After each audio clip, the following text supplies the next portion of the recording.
Hello, everyone, and welcome to our Spinning Yarn speaker series. My name is Matthew Rowe. I'm the CEO of the Campaign for Wool in Canada and its parent organization, the Canadian Wool Council.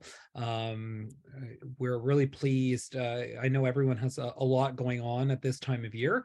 As I was just discussing, and JG acknowledged, it can be quite grim with both the weather and the lack of light.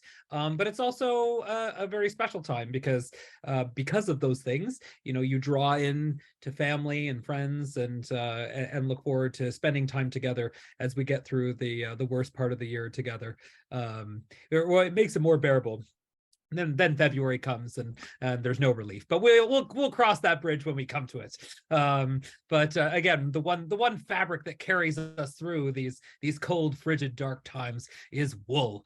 And the purpose of the Spinning Yarn series is to get a little more insight into the diversity of the wool value supply chain here in Canada. I think for a long time, we just had this sense of we understood, for those of us who love wool, which is everyone on this call, we understood the producers, we understood a little bit of the production, but it's only very recently, I think, that we've really started to knit together, pun intended, all of the aspects of the value chain and really bring in exceptional Canadians who are transforming wool and have been for decades and making all sorts of wonderful products with us with it.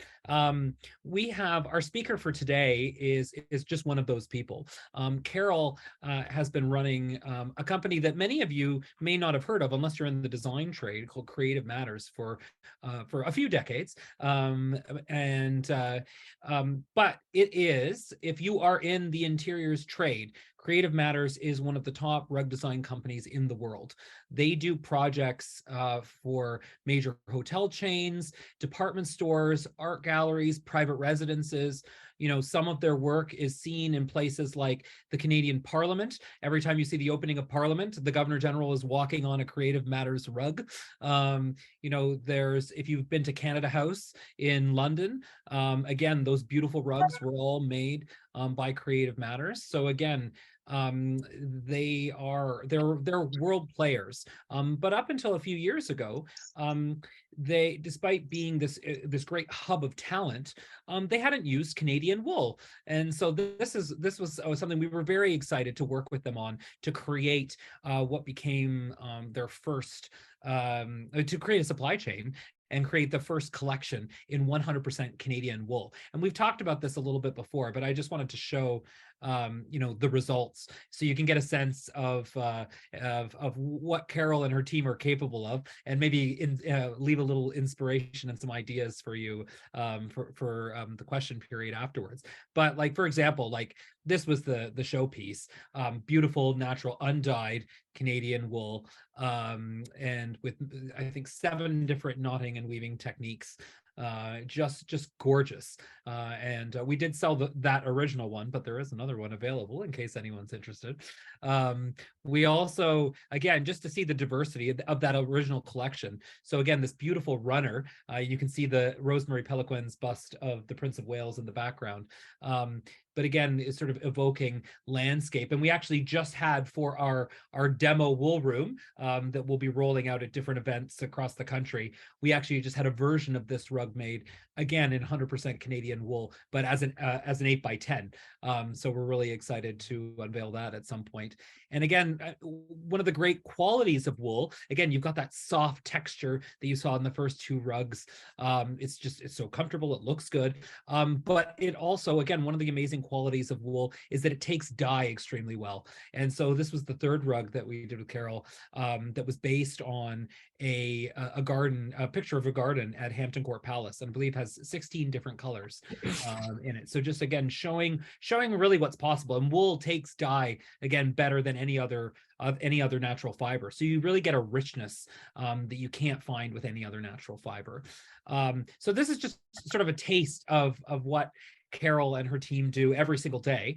Carol's also a really important part of our industry team. So she has taken on a role with our a role at the International Wool Textile Organization, and she is chairing the Wool Interiors Group. So again, this is a way that Canada is really playing a leading role, building on her experience in the trade, but also connecting with partners all around the world to kind of tackle collective challenges and make it easier for architects, designers, individuals to choose wool in all aspects of their interiors. But so without further ado, I want to put it over to Carol to tell us a little bit about her work with wool, about her incredible business and design, and the role that she plays in the value chain. So and I think if she's gracious, or I think if everyone's well behaved, we'll get in some questions as well at the end. I should note as well that those rugs are available for purchase, and we can share a direct link to that after the fact. Should you be looking to redo your house, you can't go better with wool. But to tell us more about that, ladies and gentlemen, Ms. Carol Sebert. Thank you very much, Matthew. You're very kind. I'm just going to go right on to the presentation because I have a lot of images to show you. So here's my screen. Do this. So creative matters. Can you see that all okay? It's fine. Okay. So we're celebrating more than 30 years of design. And we, as Matthew pointed out, we work with retailers, interior designers, and architects globally. And it's custom floor and wall coverings. And what we're talking about, of course, today is custom floor coverings. And we do, luxury hotels, boutique retailers, high-end offices, elegant homes, and diplomatic missions. And we consider ourselves creative and collaborative, meticulous, ethical. And there's one more item at the bottom that I can't read because I've got a banner there. I'm not going to worry about it. This is our team. We're actually a team of 20 now. You'll notice that this team photograph only shows women, but it's not because we don't like men, but women tend to study textiles. And so that's who ends up in our applying for jobs to be a carpet designer at Creative Matters. Right now, our logistics manager is a gentleman, so we welcome him. Oops. This is our showroom in Toronto. It's this is the second floor, and we're in an old bank, which is lovely. Oh, I can go into the recording later. Oh, yeah. Oh, are we okay? I'm overhearing something else going on. Okay. All right. Thanks. Second floor of a lovely bank building. And as Matthew says, if anybody's interested in a rug that's made of Canadian wool, you can come and see one of them on that stack of rugs there. We're also proudly with Label Step, which is a fair trade organization, an NGO based in Switzerland that makes sure that all of our rugs, no matter what country they come from, are made under fair trade conditions. So that our mills meet or exceed the high standards from fair labor standards, including no child labor, of course, but to environmental protection and production quality. It's an important thing for Creative Matters, that our weavers are fairly paid and ethical, that our carpets are made under ethical conditions. So we start with India, because what I want to do with this presentation is show you the different ways that carpets can be made. And the hand knotted ones tend to be made in India or Nepal. We also have Afghanistan production, but I don't have photographs of that. And we have a little bit of hand tufting, but importantly, it's always with wool. And different mills have different capabilities. So this is a flat weave from India that was done for the Kimpton Hotel in Toronto. And this one is at the Eaton Hotel in DC. It's another flat weave that the Indian mills are very good at. But this one's got a cut pile. It's actually a Persian knot. But you can see how beautiful the colors are relating to the throw on the bed. Again, this is also the Eaton Hotel in DC. And we work with interior designers. We actually don't work with end users. And so one of the reasons people come to Creative Matters is because we can design a rug that goes beautifully and perfectly in their space. And Matthew's already mentioned this rug, but it's in the Indian collection because it was made in India. And if you look closely, you can see the different textures. There's a really high shag pile and a low loop pile. And this actually was a jumping off point for Creative Matters to develop a whole collection of what we call macrame rugs. And this is one of them. It's a piece that is inspired from macrame, but it's not really a macrame rug. But in this particular one, it's all natural yarn colors, so nothing's dyed, which was interesting to work with, again, with the Indian mill. This wasn't a Canadian yarn, but our yarns that we work for carpet are often from New Zealand because it's a strong wool. It's not an apparel wool, it's a strong wool. But as Matthew mentioned too, the mill was delighted to work with the Canadian wool because it's actually a little bit softer, but it was strong enough to support a carpet. Another one part of our macrame collection, again, it's wool in the most of the face there, but the tassels are 100% silk. So kind of lighthearted rug, lots of fun and part of this macrame group. We also did a collection, again from India, we called the Stacked Collection. And this is 3 different rugs. They're durries, so a fine flat weave, but they're sewn together. There was and there has been for a while, the idea that with interior designers that you sort of throw rugs on top of each other, which is kind of fun, but it's a huge tripping hazard. So we thought, let's take that one step further and actually stitch them together so they stay in place. And in this photograph, you can see a close-up. So it's got a cotton warp, but a wool face and a little bit of silk on that pattern on the left-hand side. Then we go to Nepal. Very similar, though they can tend to do a bit of a finer knot. So we can do 100 knots per square inch, whereas the carpets from India are 60 and 80 knots, so a little bit looser. And more hotel work. This is the Shinola Hotel in Detroit. And we have done quite a lot of work for retail. And this is Holt Renfrew in Toronto, the shoe department. That was a huge rug, as you can see, but we couldn't get that made that way as a hand knotted rug. It's too wide a loom. So we made it in various pieces and had it assembled on site. This again for Holt Renfrew, a hand knotted rug, and it's a beautiful gradation of color.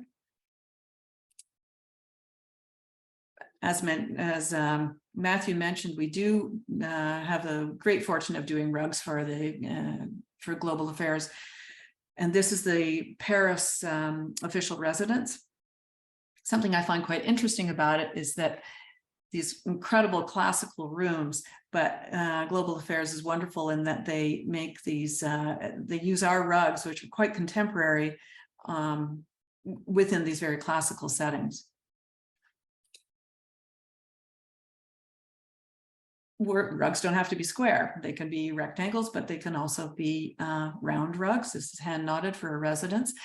I unfortunately don't have a lot of residential photographs because a lot of clients really don't want to have their houses photographed and advertised. So that's why we have a lot of hotel work that we show you. However, here's a runner, really beautiful color, hand knotted. And you can see how, once again, it's relating to various aspects in the home.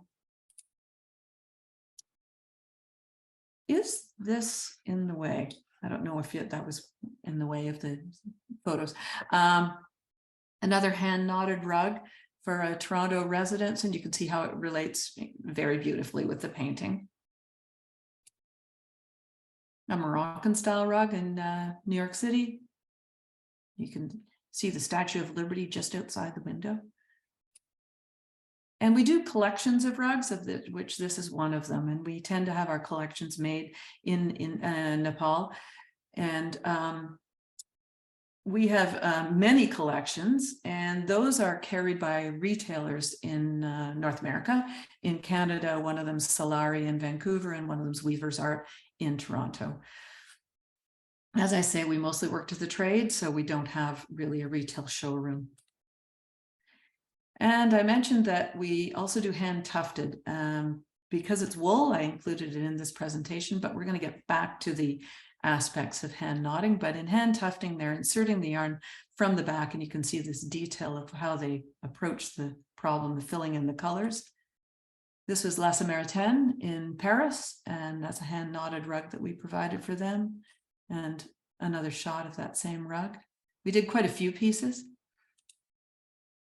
And it's a very durable quality. It's actually more durable than a hand knotted piece. So hand tufting has a secondary latex on the back, and it makes it very sturdy. So it's very suitable for a situation like this that's for a hotel lobby. And this great shot is in Halifax, a lovely rug that just got delivered last month, I believe, in a hotel in Halifax. Hand knotted again, or hand tufted, I mean, sorry. And this is the hand tufting in process. They work side by side and fill in it's sort of like a paint by number with yarn. Back to some lovely projects for embassies. So this is Canada House.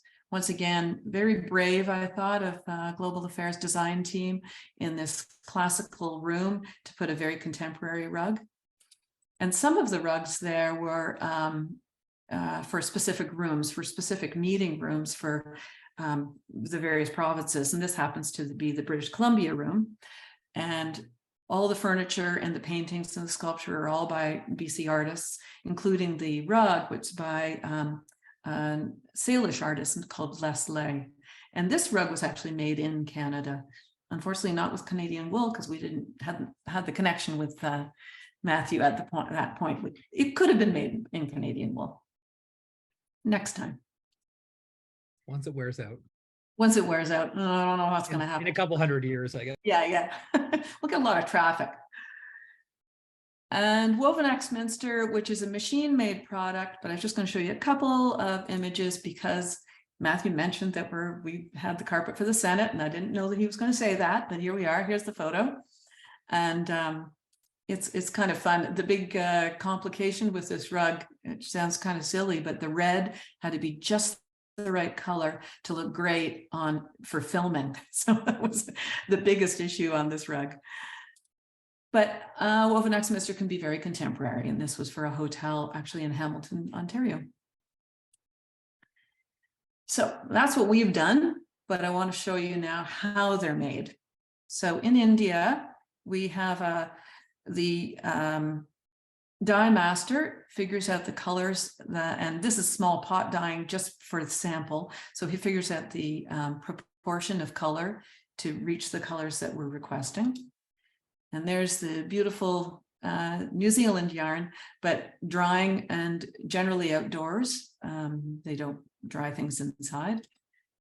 And it's pretty, I have to say, rustic. It's quite a rustic technique. So the yarn is being dyed here, and it's being cranked by hand. And then the weaver starts weaving on the loom. And here's some cut pile and a flat weave. And then tamping down the yarn with the comb. Generally in India, actually in India and Nepal, a lot of the looms are vertical looms, but for a dhuri or a flat weave, they're a horizontal loom. So here is a horizontal loom shot. And I remember when I first went to India, I was like, oh, I didn't know that's how they were woven. So there's both possibilities. And here they are taking the yarn off cutting the warp threads to get the carpet off, and they wash it. Now I'm going to be showing you a film that's about a little over 5 minutes long that shows all this in Nepal, but this is just showing you that in India they do it the same way. The washing and finishing are a big aspect of carpet making. And they use these big paddles with a lot of water to wash the rugs after they've been woven. And of course, there's hand finishing. There's a lot of hand finishing. So this is the rug that had the tassels, the silk tassels, and this gentleman's just tidying up the loops over it. And hand shearing, so with scissors. Now you'll see in the Nepal film that they actually have a machine for some shearing, but they do a lot of hand shearing with these beautiful handmade scissors. And here they are doing some more finishing on one of our macrame rugs. There's just a lot of work that goes into the finishing of a rug. And hand shearing the beautiful origin rug for the Campaign for Wool, one of the feature rugs with the Sarah Richardson collection. And that's one of the rugs you saw in the washing. And now we go to in production in Nepal. So the art process is we pick the colors. We have more than 10,000 color palms in our office, and we choose the colors, and then we send those yarns to the mill for the dyeing, for that dye master to make an accurate color match.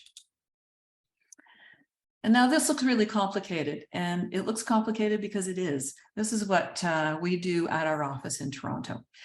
On the left, we come up with the color map of what a rug we want, what the rug we want to have it look like. And you'll see that there are, now I can't even remember how many colors, about 18 colors on that color bar. And then below it's all the blends.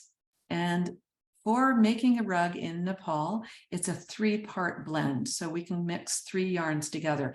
It's a lot like pointillism in a way, where you're mixing colors to create other colors. The map in the middle is what we send to the mill. We send them the one on the left as well. We don't send the client the one on the middle because they'd be terrified. But the mill needs that so they can see exactly which color combination goes where. And you can see there's actually 36 color combinations to create this rug. And the mill can see which color goes in which combination. And then on the right is how much wool and how much silk.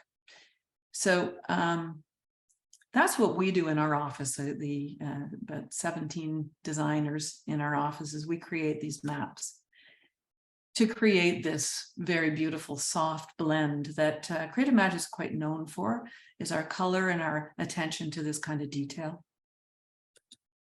And there's the rug. So you can see the artwork on the right, and there's the rug on the left. It's hard to photograph a rug to make it look as beautiful as it is in person, but we did a pretty good job on this one. So now what I'm going to show you is this film. So get out your popcorn. And it's just a little over 5 minutes, and it shows the whole process, and then I'll be back with you. This wool and silk rug is hand woven in 100 knot construction, which means 100 knots per square inch, row by row, knot by knot, at 7 centimeters a day.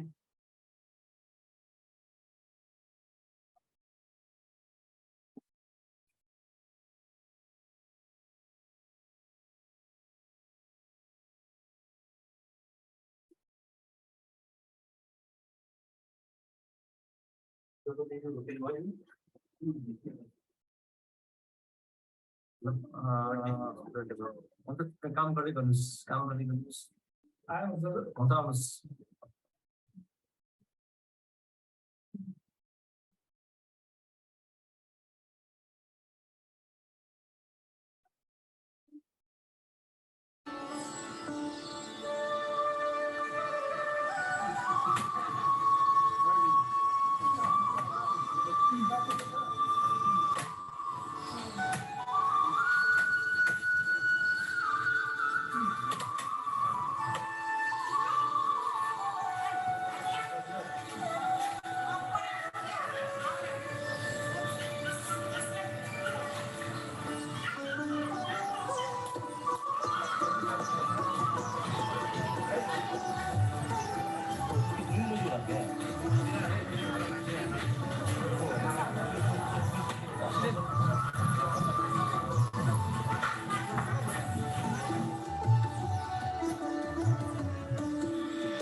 नमस्ते,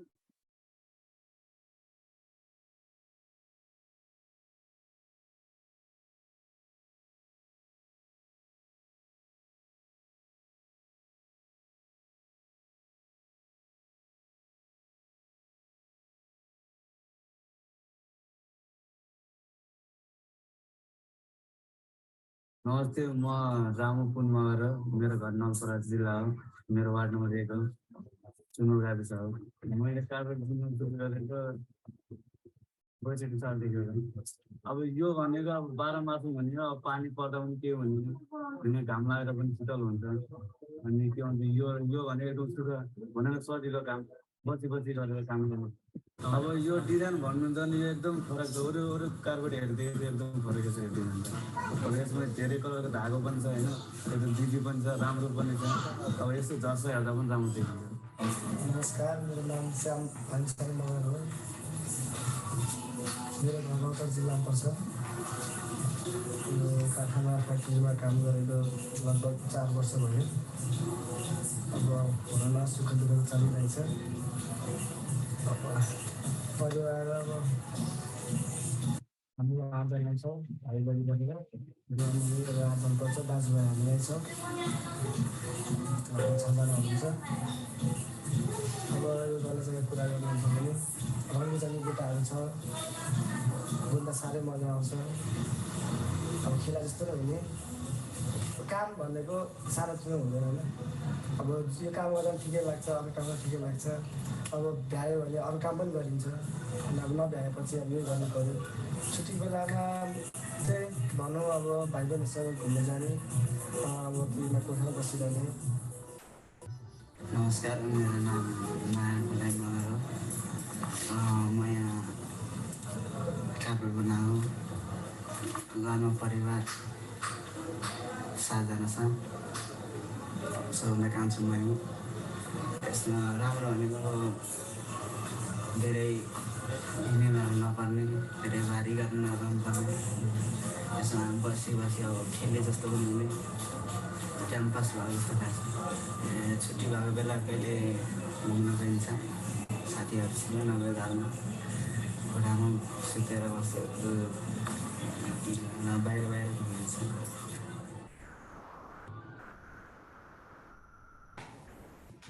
Creative Matters believes in fair trade practices for our production. We've joined with label staff as they're in line with our philosophy that the future of carpet trade is closely linked to fair trade working conditions, environmentally sound production methods, and commercial sustainability.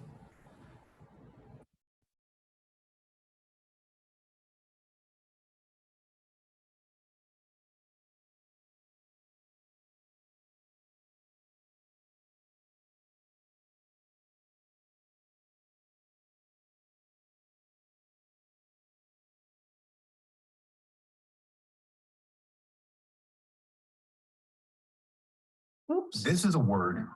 I don't know what that is.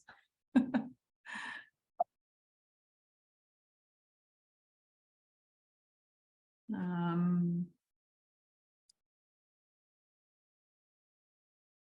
going to stop sharing because I lost my last few pictures. You can just, I think you can just go back to PowerPoint and put it back on. I don't know how to get out of it, back to that. Oh, here we are. Okay. A few more shots. Can you see that? Oops. Oh, no. Okay, here's my entire slideshow all over again.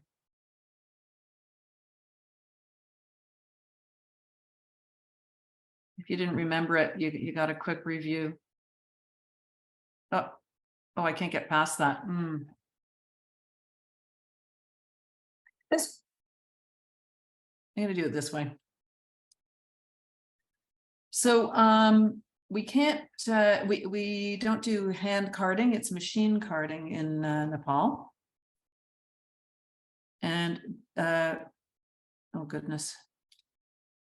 And but it is hand spun, which is quite interesting because the women who are doing the spinning can spin for 150 knots per square inch right down to 60 knots per square inch, which is you know, incredible.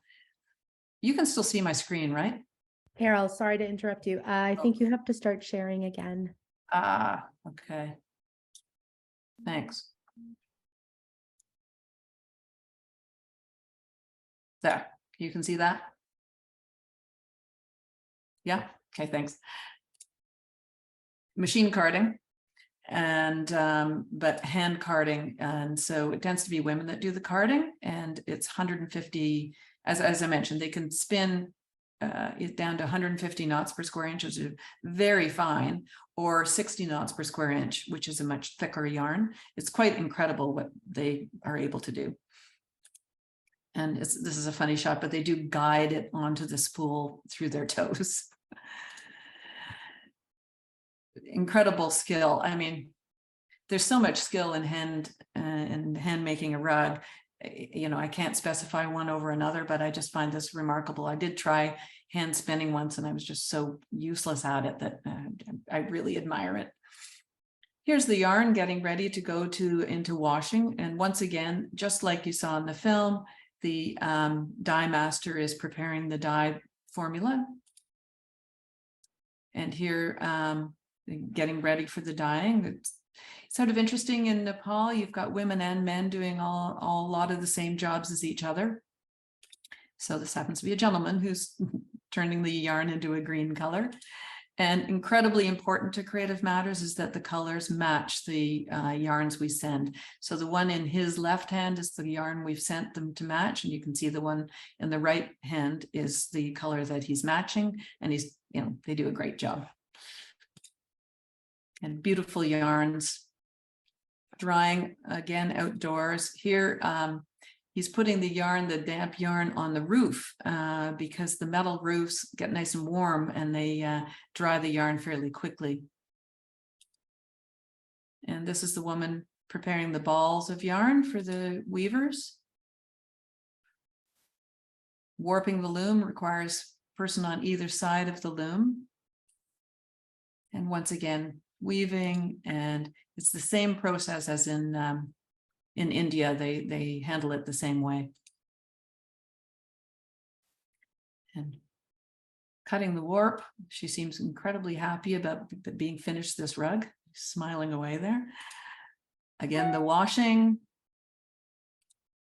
finishing, and rolling it up. And this is the only shot we've got of the drying, but it's dried outdoors and face down, and they this straightens up the carpet so that it gets nice and square, and they measure it to make sure it's the right size, because they can stretch it a little bit or encourage it to be a bit smaller if it's just, you know, an inch or two off.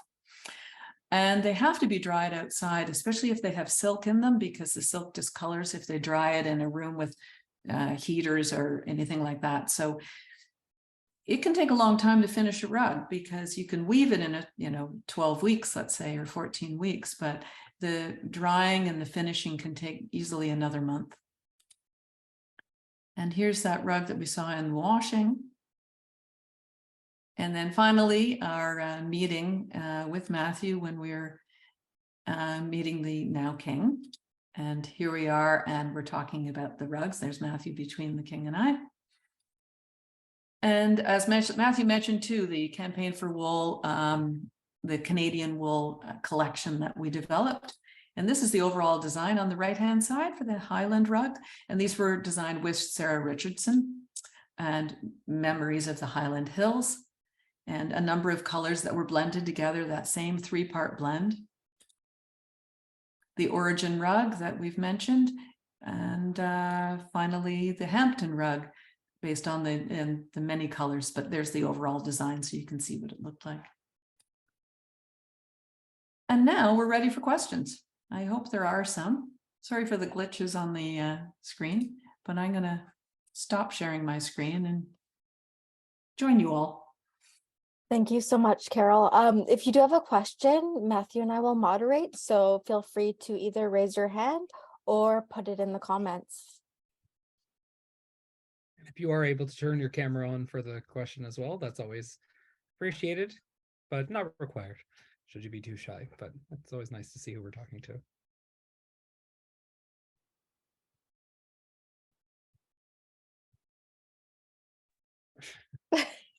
I Okay, should so point don't all out, start it. Yeah, don't all yeah, start at once, right? as we're waiting for the questions to start piling up, I should point out for that campaign for World Collection, that first collaboration, one of the incredible things about what Carol and her team pulled off was that our first design meeting was like a week before COVID.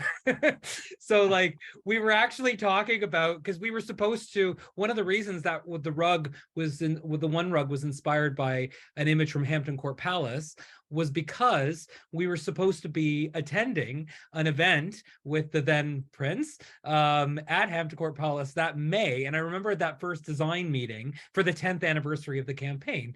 And I remember at that first design meeting with Carol and Sarah and talking about like, oh yeah, this news, this flu that's going around. I don't think it's really going to be much of a problem. I think we'll by May we'll be fine. Obviously that wasn't the case. So again, being able to still pull this collection off in time when, for example, there were barriers, like originally it was going to be made in Nepal, and Nepal had shut their borders, like even to cargo. And so we had all this wool, and then so we had to send it by sea to India. Anyways, there were so many hurdles, and yet we pulled it off. It looked, they look amazing. But I just wanted to add that extra, because again, you know, Carol cranks out great rugs on a regular basis, but that first Canadian collection had the added backdrop of COVID. So I just wanted to share that. And I see we've got a question from Pepper.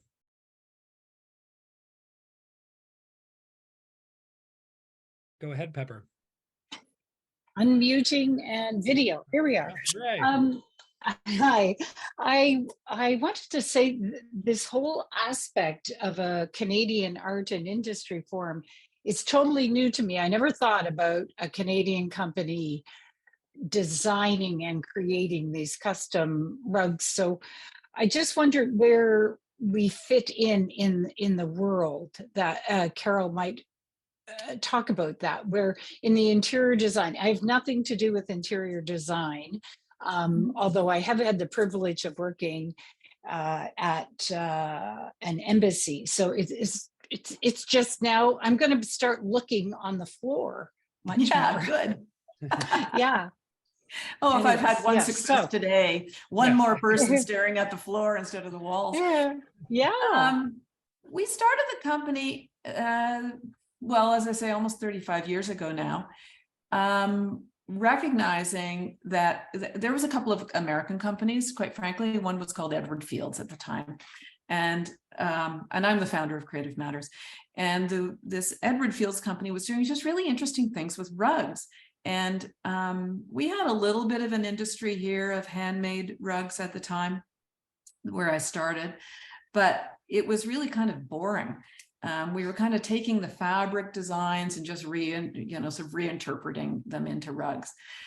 And quite frankly, I would say my team is amazing. I'm feeling a little bit embarrassed to say, but we are world renowned for doing exceptional rug designs with interior designers. And one thing that makes us a little different from some other firms, partly because we have hand knotted from India and Nepal, we have hand tufted, we have woven Axminster, so we offer a lot of different qualities. But we do look at our rugs as artistic pieces for sure, but we also look at them as that they really are part of a room. They are not standalone pieces.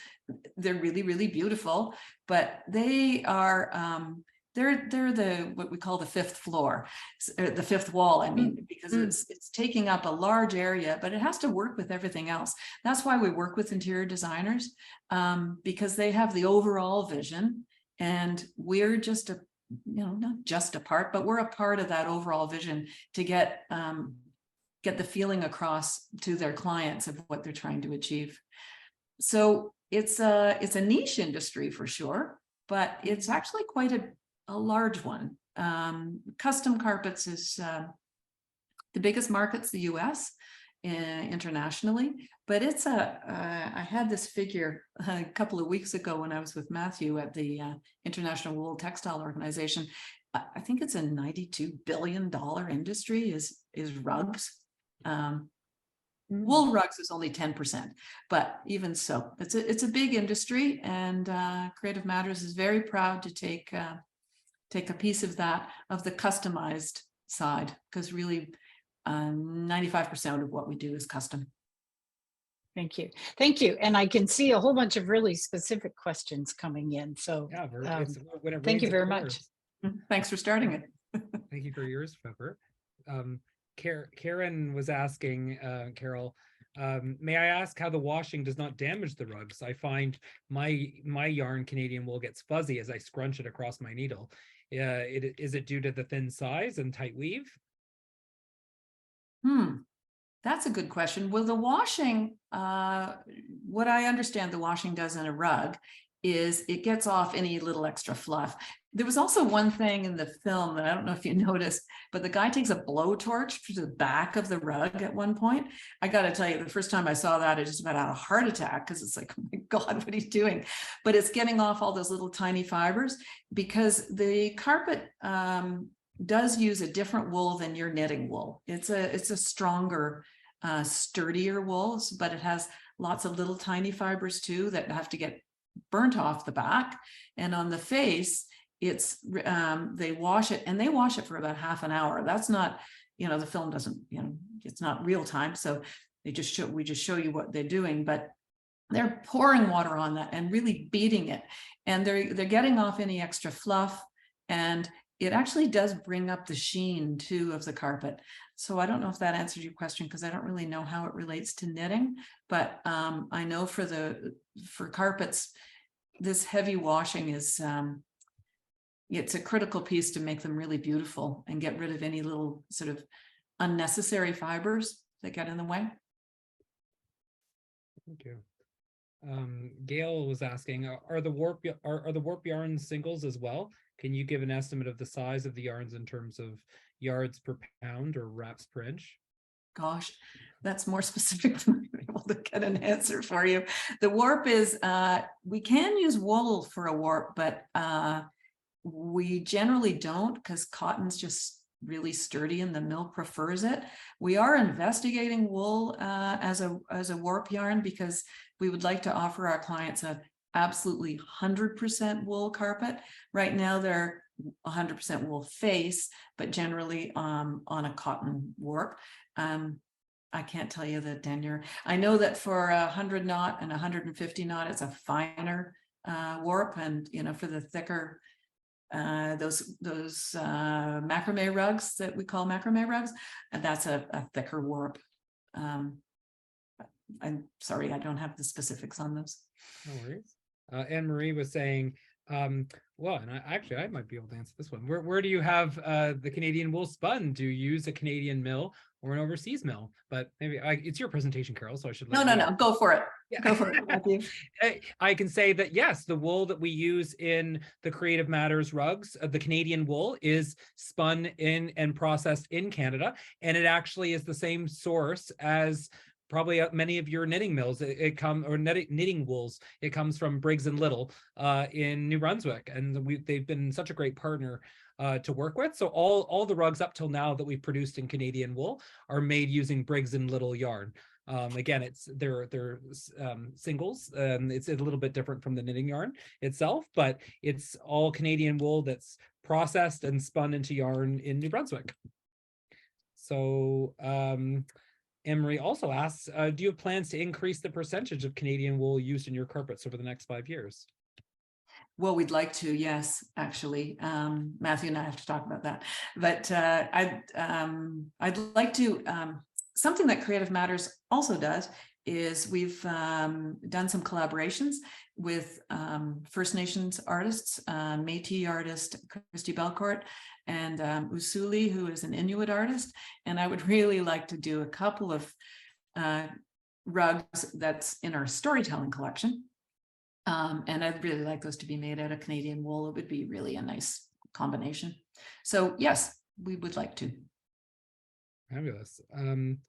Joan asks, love the idea of using Canadian wool for rugs. Are you working with sheep breeders to focus on some breeds that are best suited for rugs? Okay, I'm going to go back to you, Matthew, on this. Yes. We are looking at that. We haven't done that yet. So right now, so the yarn that we're using would be, again, it's a mixture of breed. So it's not breed specific. So probably a lot of it, again, is that that standard Canadian crossbreed makes up a lot of that clip.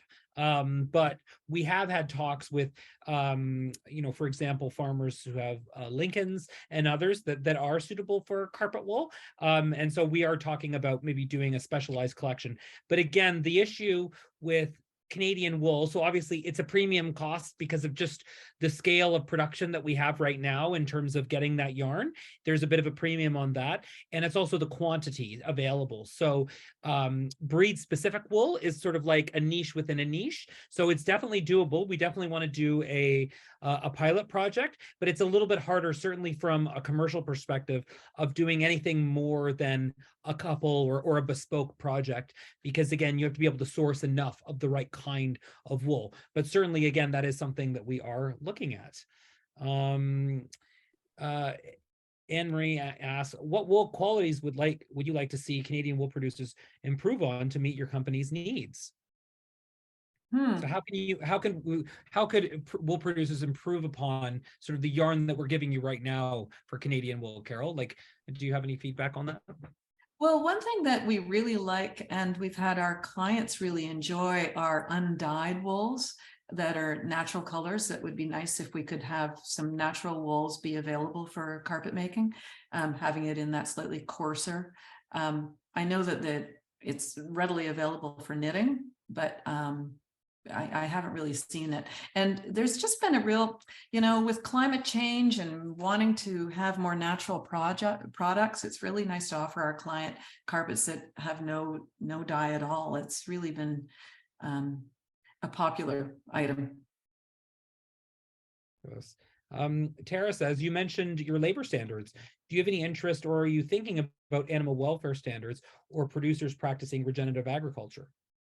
Yeah, I'd really we don't actually know a lot of the sourcing of our carpet wool for Nepal. It is Tibetan wool, and I would really like to work with Label Step actually on that to find out about the how the animals are being taken care of. I have, we don't have documentation, but I'm feeling very confident that the wool that we have from New Zealand has animal welfare as part of their aspect of production. But you know what? That's something we have to look into, because we haven't really investigated that. We really worked on the social welfare, making sure the weavers were well taken care of. So now that's our next step, along with, of course, the environment and making sure that the dye stuffs that are used when it goes back to the river, it goes back actually cleaner than when it came out. And now that's something we have worked on with Label Step. But that's the next step, is making sure that the animals are as well taken care of as they can be. Yeah, and traceability, of course, is an issue that the entire industry is looking at, from fashion to interior design. But you can be sure, at least from, obviously regenerative agriculture is a subset, but for animal welfare, again, anything coming from certainly New Zealand, from Canada, from the UK, again, you can be assured of sort of the highest levels of animal welfare, just because of the legal frameworks that exist. Karen asks, who is, by the way, knitting with Briggs and Little Yarn as she's watching, was asking, which very good. We like to support our partners. Do you use any other fiber types besides wool and silk? Is there a reason, or why do you use each type of fiber? A very good question. That's a great question. Well, quite frankly, I like wool the very best, because wool has all those nice little fibers that gives it a good memory. So when you step on it, the wool carpet recovers and goes back to standing up straight. Wool's the best.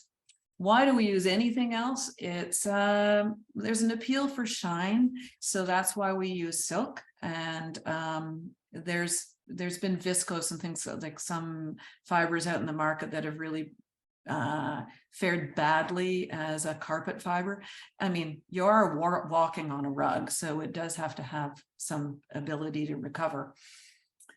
So we don't use viscose, but we do use silk. We tend to try and apply the silk in. So that one rug I showed you with the 3-part blends, there was hardly any parts that are 100% silk because it has no bounce back. It just lies down if you step on it.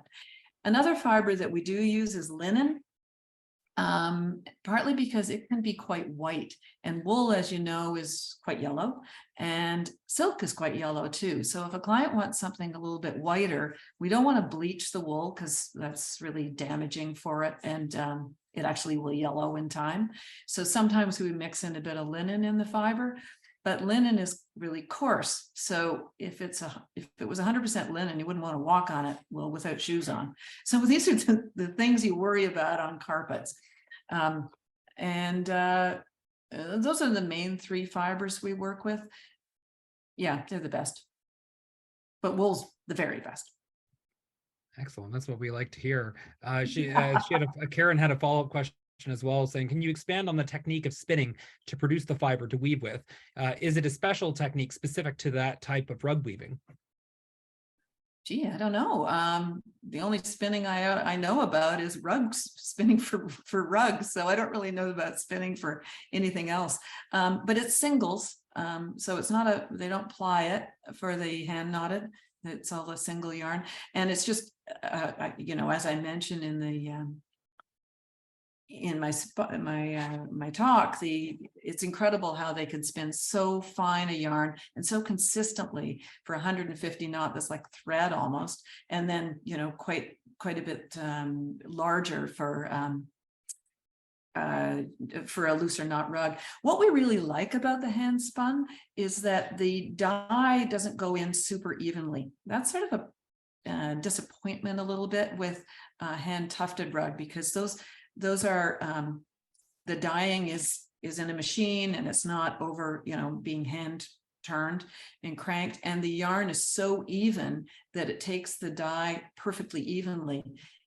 And what makes a hand knotted rug with this hand spun wool is that the dye is a little bit uneven, so you get this beautiful gradation just by the yarn itself and the dye stuffs. I don't know if that answered your question, but that's a little bit about spinning.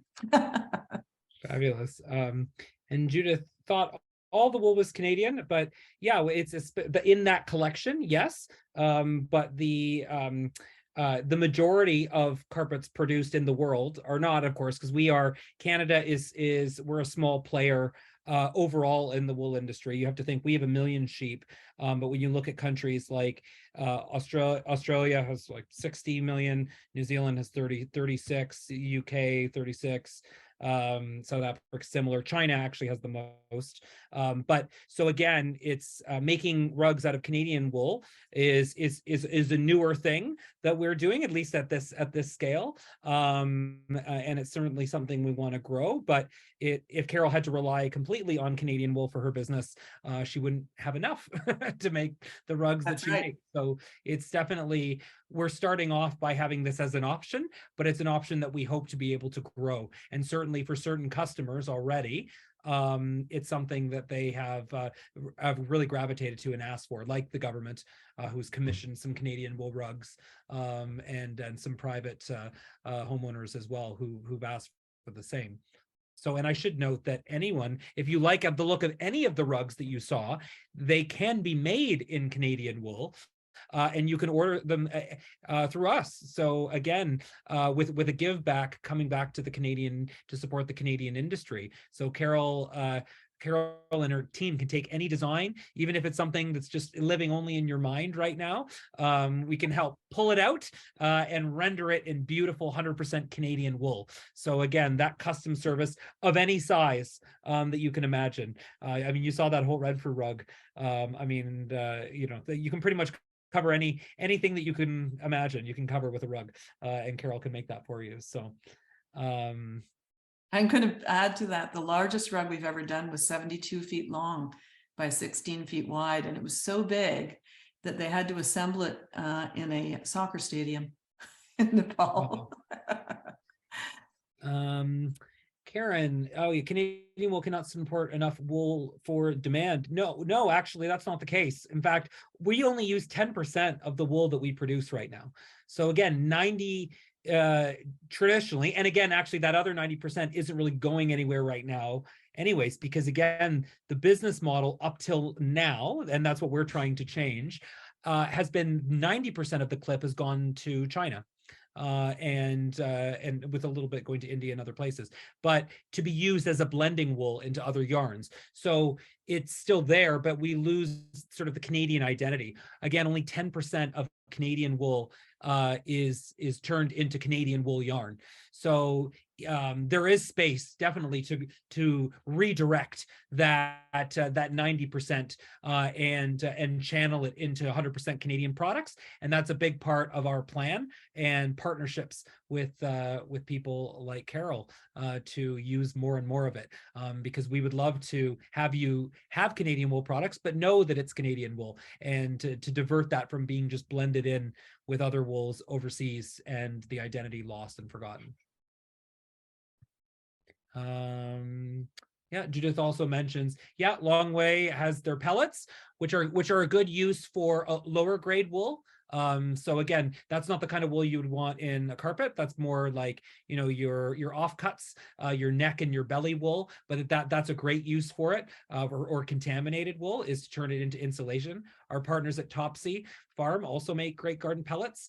Wool insulation, it's good that you bring that up. Everyone, this comes up quite a bit as being a sort of a panacea. We did a wool insulation project last year, and you know, and it turns out well. It is expensive, but the problem with wool insulation is that it's not a high value added product. So again, the margins aren't there for you to be able to pay a better price to farmers. Whereas with rugs and wall coverings, like with Carol, we can do that. So wool insulation, I think the dirty secret of wool insulation is that it's usually the business model depends on the cheapest possible wool. And even some of the European products that we get into Canada on insulation, a lot of that wool is coming from places like Kazakhstan, Uzbekistan, Turkey, things like that. And it's all like the garbage wool.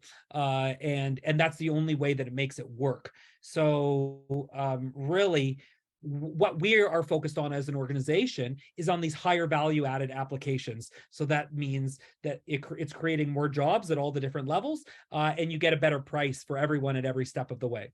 So, but very good point. Also, yes, you point out the insurance barrier. So again, it's not in the building codes. So you have to pay to have an architect sign off on it, which again is a hurdle that most homeowners are not going to be willing to make for a product that's already more expensive than a lot of the synthetics. So again, which is why we're focused on, for Canadian wool, these higher value added applications.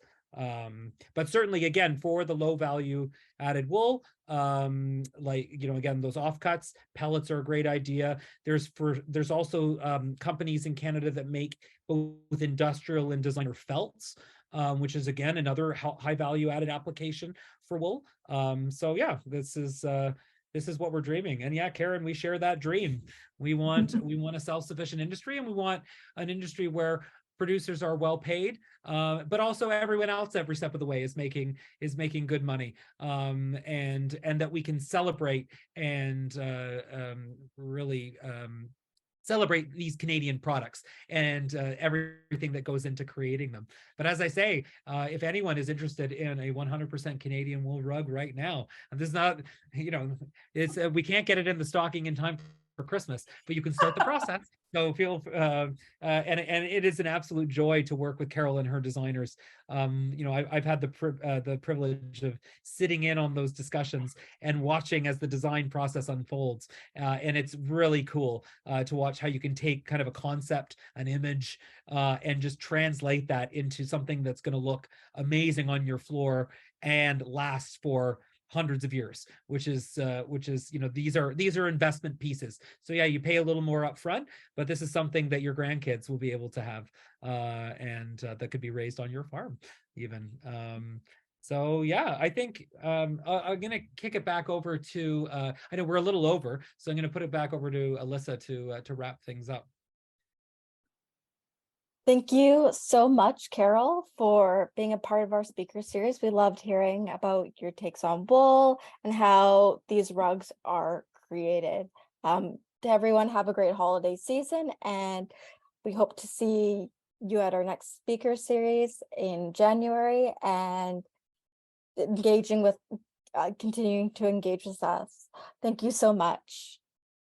Thank you, everyone, and Merry Thanks. Christmas. Remember to choose Yeah. wool for all your stocking stuffers.